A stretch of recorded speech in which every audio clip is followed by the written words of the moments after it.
जिस इंसान ने पूरे शहर के मेडिकल माफिया को चुनौती दी थी, अब उसी की मौत की उल्टी गिनती शुरू हो चुकी थी। घर के बीचों बीच अचानक एक डरावनी आवाज गूंजती है। अगर सूरज को अपना पति मानती हो तो इस बार उसे बचाकर दिखाओ। उसे एक धमकी ने पूरे परिवार के पैरों तले जमीन खिसका दी। काव्या का चेहरा डर से सफेद पड़ जाता है। सब लोग इधर उधर देखने लगते हैं, लेकिन वहां कोई दिखाई नहीं देता। आखिर कौन था जो सूरज को मौत के घाट उतारना चाहता था, और क्यों?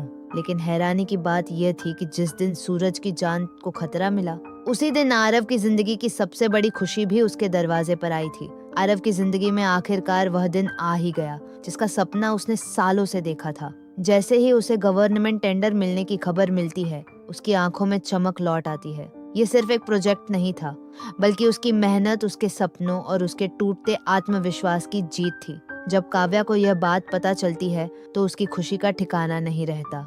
वह बिना देर किए सीधे मंदिर पहुंच जाती है। हाथ जोड़कर आंखें बंद करते हुए भावुक होकर कहती है, कान्हा जी, आखिर आपने हमारी सुन ली। काव्या जानती थी कि यह टेंडर सिर्फ आरव के करियर के लिए नहीं, बल्कि उनके रिश्ते के लिए भी बहुत जरूरी था। लंबे समय बाद दोनों एक साथ चाय की टपरी पर बैठते हैं।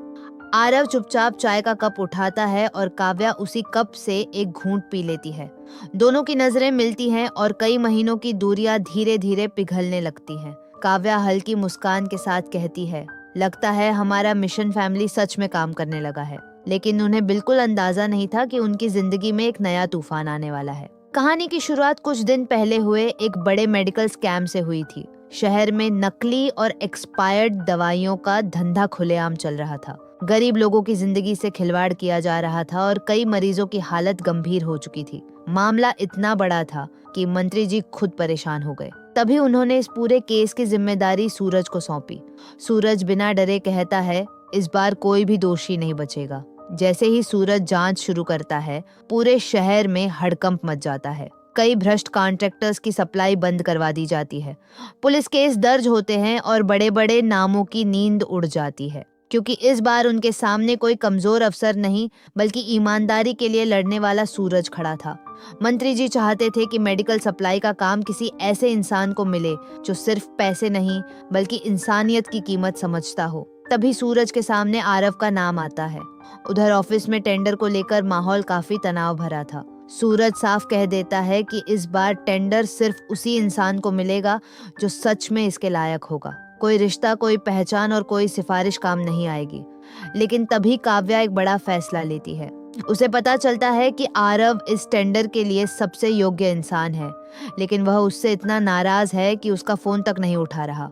इसलिए काव्या खुद आरव के सारे डॉक्यूमेंट्स लेकर उसकी तरफ से टेंडर फॉर्म भर देती है। जब वह फाइल सूरज के पास पहुंचती है तो वह चौंक जाता है। आरव? सूरज तुरंत आरव को फोन करता है, लेकिन आरव साफ कह देता है, मैंने कोई फॉर्म नहीं भरा। तभी सूरज समझ जाता है कि यह सब काव्या ने किया है। वह गुस्से में कहता है, मैं किसी पर एहसान नहीं करूंगा। लेकिन काव्या बहुत शांति से जवाब देती है, मैं सिर्फ इतना चाहती हूँ कि उसकी फाइल बाकी लोगों की तरह निष्पक्ष तरीके से देखी जाए। अगर वह इसके लायक होगा तभी उसे टेंडर मिलेगा। काव्या की बात सुनकर सूरज कुछ पल के लिए शांत हो जाता है।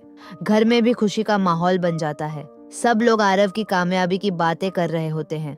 तभी माहौल को हल्का करने के लिए काव्या हंसते हुए बोलती है, इतनी बड़ी खुशी में आइसक्रीम तो बनती है। लेकिन अगले ही पल वही डरावनी आवाज गूंजती है, अगर सूरज को अपना पति मानती हो तो इस बार उसे बचाकर दिखाओ।